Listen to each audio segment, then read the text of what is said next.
All right, everybody, I'm back. It's been a couple days. Okay, let me double check, make sure you can see that relatively well. I'll move you up whenever I get ready to do the chain brake and what have you. So we're gonna get us a seal real quick, and I'm gonna do this my usual way. As per usual, I like to put a little bit of the grease inside of the seal lip so it never starts up dry. It just makes me feel a little bit better. All right, piece of foil from a soda pop can, taper it. I'm gonna flare it out. Goes over the crankshaft, all the way down to the bearing, and then slide it up. It's still pushed all the way in, so now all the way down, and you can flare this back out a little bit.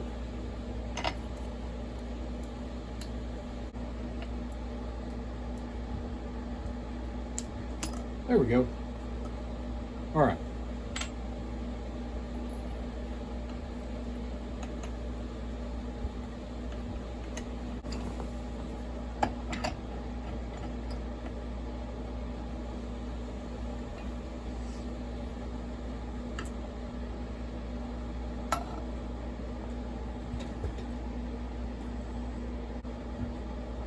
Right there, I felt it bottom. So we're not going to go any further because I don't want to pull the crank and have to recenter the crank up in the crankcase. And all that piece of foil was for was to keep it from prolapsing. Prolapsing is where you knock the spring off the back. I'll show you here in a second. I think I have one that still has a spring on it. Pull that foil out. We're good there. All right, let's do the flywheel side now. Again, just a little bit of grease around the inside lip of the seal. All right, down she goes. The 460 044 has a very beefy crankshaft in comparison to the 440. If I was to do a hybrid of them, I would probably use the 440 crankshaft because it would be a little bit lighter. There we go, perfect. All right, we're gonna use a 16 ounce. We're gonna use a 16 ounce real quick. Make sure you're going as straight as you can.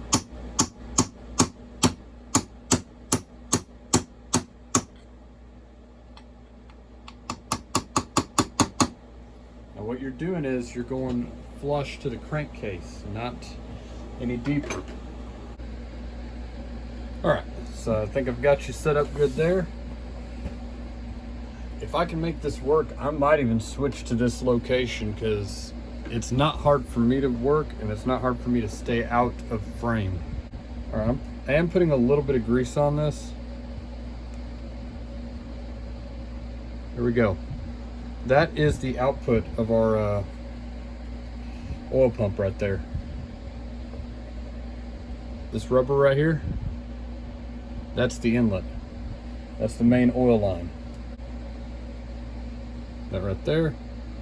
We're gonna put just a little bit of grease around the tip because that barb goes down into that rubber oil line right there. This one right here, that one goes on that rubber seal that we just put in there already. Now before I do this, I almost made a mistake. I forgot because this isn't quite like the 044, the MS440. We don't have that bushing that rides right there. So in that case,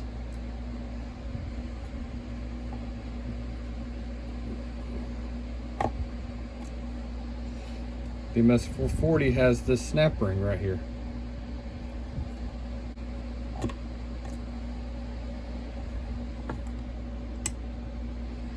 There we go, it's all the way in and it's not up against the seal. It's got just a little bit of space between it and the seal. Okay, now as we were,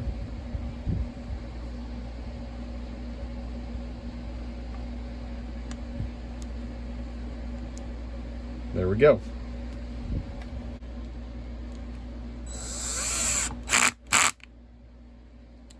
And there it is. So next, let me move the camera and I'm going to show you how to use a ball hone on a cylinder.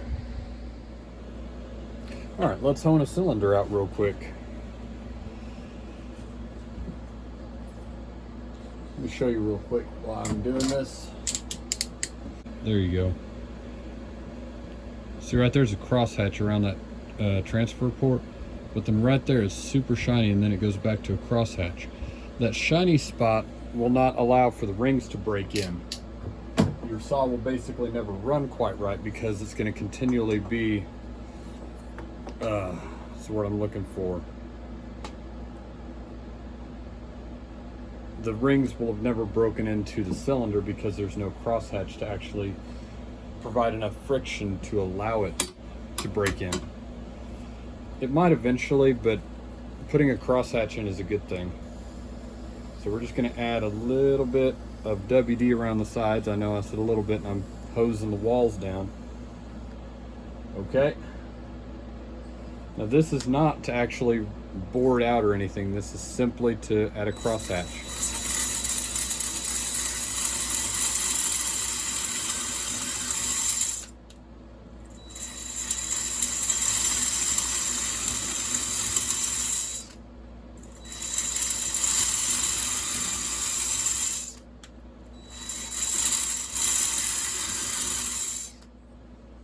Alright, I'm going to check that real quick and then we'll go from... Clearly I'm going to have to wash it now. So this will probably be a tomorrow thing when we put the piston on. But let me see if I can show you now.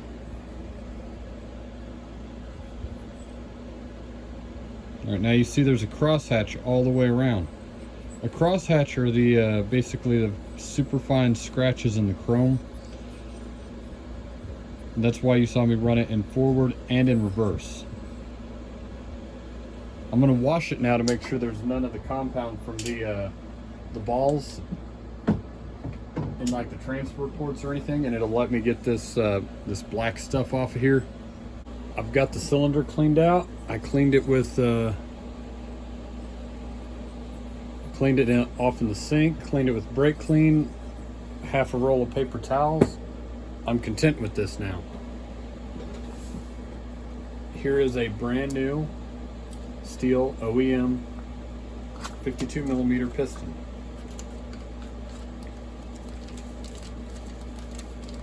And yes, it has the evil wrist pin clip. Look at that. Now, one thing I want you to take note of, right there you can see it, the arrow with the STIHL on it. This is a STIHL brand piston. So I'm not using an aftermarket on this one. All right.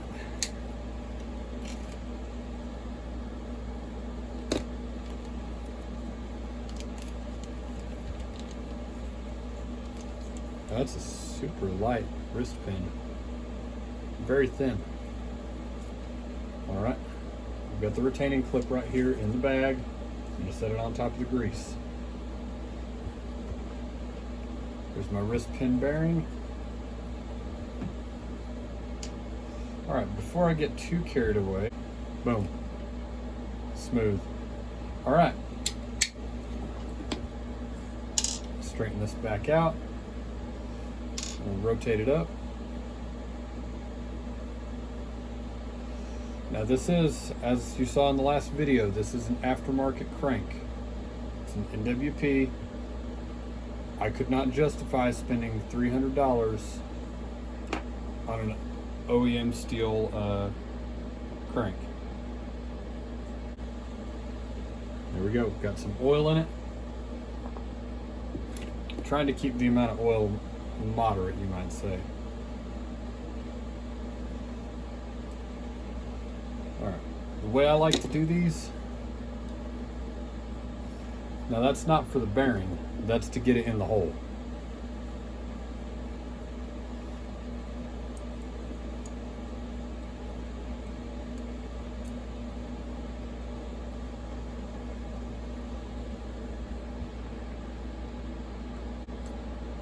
There it went. I just had to wrestle it for a second. All right, so what I'm going to do here, get this into a semi-good position, and I'm pushing right at the corner. Slid that all the way in. All right, now for my retaining clip.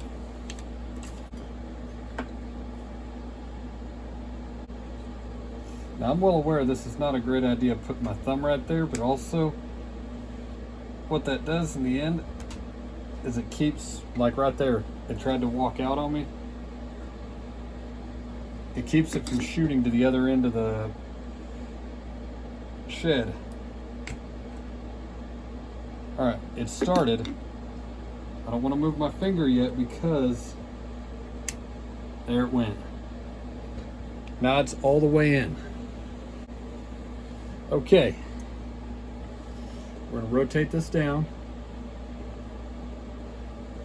I'm doing a base gasket delete on this just because I've started liking that recently. I'm not going to tell you what to do, but I like the way most of my saws perform with a good base gasket delete. All right, so I'm going to check back in a second. What I'm going to do real quick is all the way around this gray section where the cylinder sets, I'm going to put a very thin amount of Durco. Not like that 440 whenever I tore it down and it had the two big like strings of slime almost. We're not doing that. We're going to put a very thin layer of engine sealant all the way around the bottom. Then I'll check back with you after I'm done with that, show you what I did. Then I'm going to put oil in the cylinder, have my ring compressors ready, and we'll get this assembled. All right. There's my amount of Durco right there. My engine sealant. All right. We're on the clock now. I've got sealant on there and I don't want it hardening in the air. I've got the AC blowing on me, trying to keep my shed at a reasonable temperature. I'm going down both sides of the intake port with long strings of oil. I do not oil the top of the pistons. I oil the walls of the cylinder and I oil the rings. You can see that's how much oil I put in there. I'm smearing it around with my finger. The way I like to do this, I'll put just a little bit on here. I catch it, and then instead of putting it on the top of the piston, you don't need to put it on the top of the piston. That's going to have fire on it later and it's going to wind up burning it all off. Okay, there's that. Now what I'm going to do, I put a little bit in here on the ring compressor.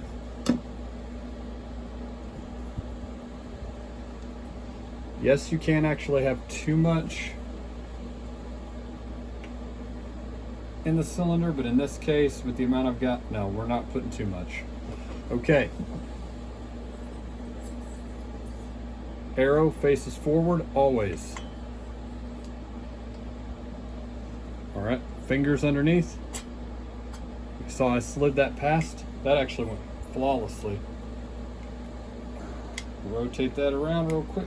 Get out of there. All right. Rotate the crankshaft over, guiding the piston down into the crankcase.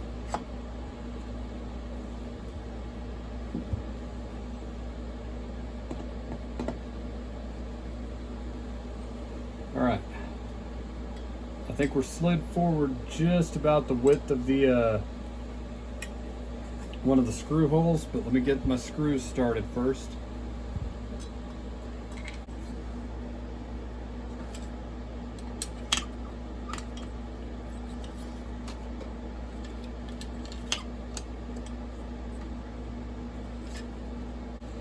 All right, folks, that right there is a brand new S460. And I think I'm happy with it. It's just turned out pretty good. I'm gonna call it there. We'll talk to you later. Take it easy. Bye.